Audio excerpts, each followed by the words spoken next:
Hi friends, எல்லாருக்கும் வணக்கங்க. Welcome to visual treats. இன்றைக்கி ஒரு சின்னதாக சாட் ஐட்டமுங்க. ஆனால் ரொம்பவே டேஸ்டியானது. இது எல்லாருக்கும் ரொம்ப பிடிச்சது கூடங்க. இது வந்து வேர்க்கடலை சாட் செஞ்சுருக்கேன் நான். இது வந்து உடம்புக்கு ரொம்ப சத்தானதுங்க. இது வந்து சிலர் சாப்பிடாத இருப்பாங்க. அந்த மாதிரி இது வந்து தவிர்க்க வேண்டியதே இல்லைங்க. இதுக்கு தேவையான நல்ல பொருள் நிறைய இருக்குது நம்மளுக்கு வேர்க்கடையில்.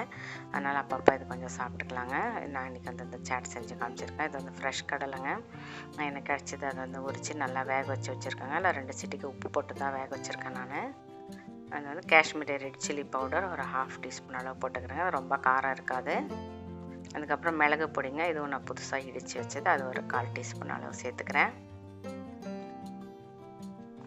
சீரக பொடிங்க. அது லைட்டாக வறுத்துட்டு அதுக்கப்புறம் பொடி பண்ணது. அதுவும் ஒரு 1/4 டீஸ்பூன் சேர்த்துக்கிறேன். இதை ஒரு நல்ல வாசனையை கொடுக்குங்க. சாட் மசாலாங்க. அதுவும் ஒரு 1/4 டீஸ்பூன் அளவு. இது ஒரு நல்ல புளிப்பு சுவையும் ஒரு நல்ல நறுமணமாக கொடுக்குங்க. பிளாக் சால்ட்டுங்க. இதுவும் ஒரு நல்ல வாசனை கொடுக்கும். அது ஒரு 1/4 டீஸ்பூன் சேர்த்துக்கிறேங்க.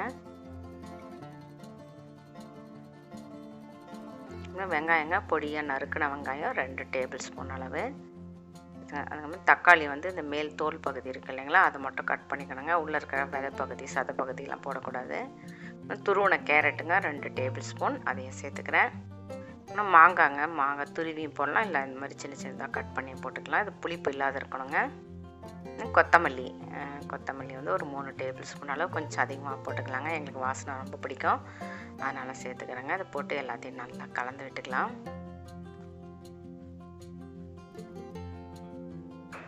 அது வந்து வேர்க்கடலை அவிக்கும் போது கண்டிப்பாக கொஞ்சம் உப்பு போட்டுக்கணுங்க. அது அப்போ தான் நல்லாயிருக்கும். அதுக்கப்புறம் நம்ம மேலே அந்த மசாலாலாம் போட்டு எல்லா தூளும் போடுறோம் இல்லைங்களா, காரத்துக்கு எல்லாம். அந்த டைமில் வந்து அதெல்லாம் நல்ல டேஸ்ட்டாகவும் அந்த வேர்க்கடலை மெல்லும் போது கொஞ்சம் சப்புன்னு இருக்கும். அதனால் நீங்கள் கண்டிப்பாக உப்பு போட்டு வேக வச்சுட்டு, இதில் வந்து மேலே பிளாக் சால்ட் இருக்கிறதால ஆர்டினரி சால்ட்டு தேவையில்லைங்க. அப்புறம் இந்த டைமில் வேணால் கொஞ்சமாக லைம் ஜூஸுங்க தேவைப்பட்டால் ஒரு 5லேருந்து ஒரு 7 சொட்டு வரைக்கும் சேர்த்துக்கலாம். எல்லாத்தையும் சேர்த்துட்டு நான் ஒரு பவுலில் இப்போ போடுறேங்க. வந்து அப்படியேவும் சாப்பிட்லாங்க. அப்படி இல்லைன்னா இது மேலே வந்து ஒரு க்ரன்ச்சினஸ் சேர்க்கறதுக்காக நம்ம எதனா ஓம்பொடி இருக்குது இல்லைங்களா, அதுவோ இல்லை காராபுந்தி நம்மளோட சிப்ஸ் கூட கொஞ்சம் நொறுக்கி அந்த மாதிரி போட்டுக்கலாங்க. ரொம்ப நல்லாயிருக்கும். நான் வந்து இந்த மாதிரி சின்ன சின்னதாக சர்வ் பண்ணுறதுக்காக எடுத்து வச்சுருக்கேங்க 3 பிளேட்டில்.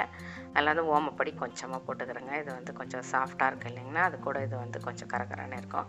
சாப்பிட்றதுக்கு ரொம்ப டேஸ்ட் நல்லாயிருக்குங்க. நம்ம வேணால் எது வேணாலும் போட்டுக்கலாம். காராபுந்தி இல்லைன்னா சிப்ஸு அது வேணால் கூட போட்டுக்கலாங்க. அது டேஸ்ட் அன்றைக்கி ரொம்ப அருமையாக வந்ததுங்க. அது எல்லோரும் விரும்பி சாப்பிடுவாங்க. நீங்கள் அவசியம் செஞ்சு பாருங்கள்.